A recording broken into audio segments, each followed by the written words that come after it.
شده دریا بابا، میبینم چه بغضی توی صداته، یا زهرا داری روی لب بابا،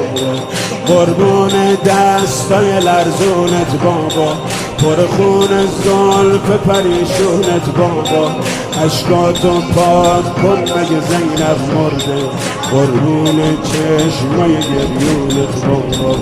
اشکاتو پاک کن مگه زینب مرده، قربون چشمای گریونت بابا. یا علی یا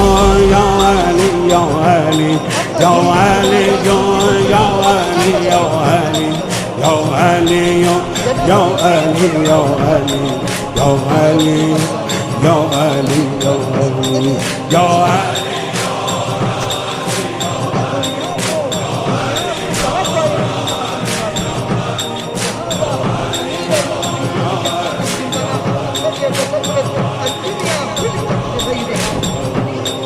سربند زردت شده هم رنگ رو،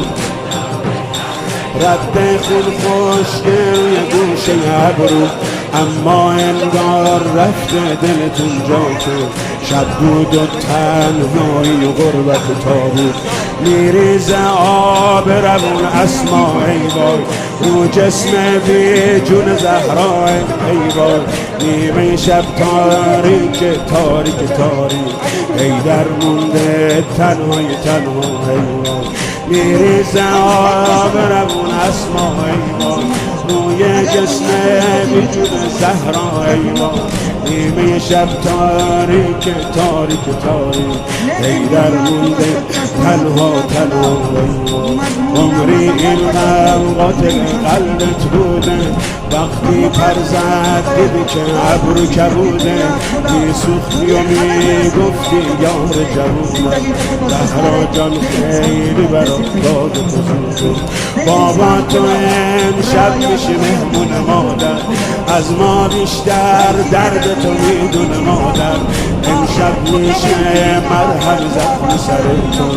اشک سرخ چشمای گریون مادر، حیدر حیدر حیدر حیدر حیدر حیدر حیدر حیدر. لیکن دی سپرالا توجه جوشی تمام جوانان کن بوچ حمد بمومد چیمی میں چونچمد انسانی چجوبزونا انسانی رفتارنا انسانی کردارنا خداوند متعالی دی رزق پیمون رابطه گی انسانی چوزونا انسانی بازونا خداوند متعالی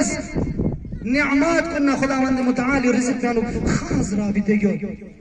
یعنی رابطه پوچی خدا خود خورد قرآن امولد کنتی رزقی ذمہ پونگا خدا سکرد کنتی صرف تقوی الہی اختیار مشی، اگر کنتی تقوی الہی اختیار کا تو بنا، اگر پرہیزگاری کا تو کنتی اختیار بنا، نہ خداوند متعالی کنتی صرف ہنی جگہ ناس کنتالا نعمت دوگے صرف قرآن خدا زیادہ تنسیو خود خدا اس قرآن وعدہ تانتے اس کنتالا رزق اس کنتالا برکت دوگے، لیکن برکت ہوں ngati yulon na kato kersetna rang ka sos fikir tong rang ka sos sambatong rangi chozoga chukchi sonsok rangi bazoga chukchi sonsok ngas